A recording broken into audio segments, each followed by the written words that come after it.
কতটি বছর, কতটি ঈদ দুটি পরিবার ছেড়ে কাটিয়েছে। আজকে আমরা দ্বিতীয়বার স্বাধীন হয়েছে, আমরা এখন গণতান্ত্রিক অধিকার প্রয়োগ করতে পারছি। কাদের আত্মদানে, কাদের চোখ হারানো, পা হারানো, জীবনের সবটা হারানোর বিনিময় তাদেরকে আমরা কতটুকু মনে রাখতে পারছি। আমার সর্বজ্ঞ ছিল মাননীয় বিরোধী দলীয় নেতার সাথে যুদ্ধ, জুলাই বিপ্লবে আহত, জুলাই যুদ্ধতে দেখতে যেতে থাইল্যান্ডে, কারো গলা থেকে নিচ পর্যন্ত অবশ, কারো পেটের যন্ত্র লাগানো, যন্ত্র ছাড়া তিনি মল ত্যাগ করতে পারেন না। অধিকাংশ কোনদিন স্বাভাবিক জীবনে ফেরত আসবে না, প্রত্যেক তরুণ কিশোর। কিন্তু সবচেয়ে অবাক হয়েছে যখন সবাই শুধু একটি কথা বললো আমাদের তাকে, আমরা যে আমাদের জীবনের স্বপ্ন ধ্বংস করলাম, আর কোনদিন আমরা স্বাভাবিকভাবে হাঁটতে পারবো না, বিছানা ছাড়তে পারবো না। এর বিনিময়ে আমরা কি পেলাম? আমরা কি নতুন বন্দোবস্ত পাবো? আমরা কি এমন একটি শাসন ব্যবস্থা পাবো যেখানে শাসকরা শাসক নয়, সেবক হতে বাধ্য হবে?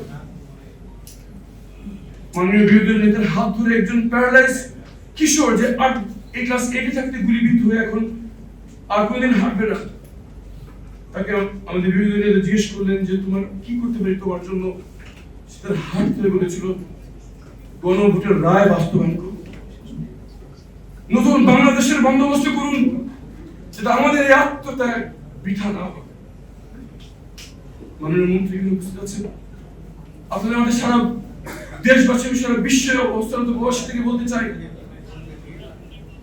যাদের জন্য আমরা আবার স্বাধীন, যাদের জন্য আমরা আবার গণতান্ত্রিক অধিকার ফিরে পেয়েছি, তাদের দাবি এবং আপামর জনগণের সবার দাবি বাংলাদেশ নতুন যাত্রা শুরু করবে এমন একটি ব্যবস্থায় যেখানে ক্ষমতার ভারসাম্য থাকবে, জবাবদিহিতা থাকবে এবং শেষ পর্যন্ত মূল ক্ষমতা হচ্ছে জনগণ এবং তাদের কাছে জবাবদিহিতার কাজ থাকবে। এবং সেই জবাবদিহিতার প্রথম ধাপ গণরায়ের বাস্তবায়ন। আসুন তাদের প্রতি ঋণ আমরা শোধ করি, সবাই মিলে নতুন বাংলাদেশ গড়ার প্রথম ধাপ গণরায়কে বাস্তবায়ন করি, সবাই মিলে গড়ি নতুন বাংলাদেশ। সবাই এই বইগুলো পড়বেন, আমাদের কত পরবর্তী প্রজন্মকে আমাদের পড়াতে হবে যাতে তারা ভুলে না যায় কত রক্তের বিনিময়, কত চোখের পানির বিনিময়, কত হারানোর শক্তির বিনিময় পেয়েছে আমরা দ্বিতীয় স্বাধীনতা।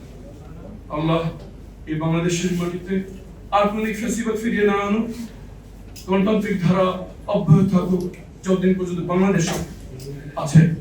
এই দোয়াই করে শেষ করছি। রব্বানা আলাইকা তাওয়াক্কালনা ওয়া ইলাইকা আনাবনা ওয়া ইলাইকাল মাসির।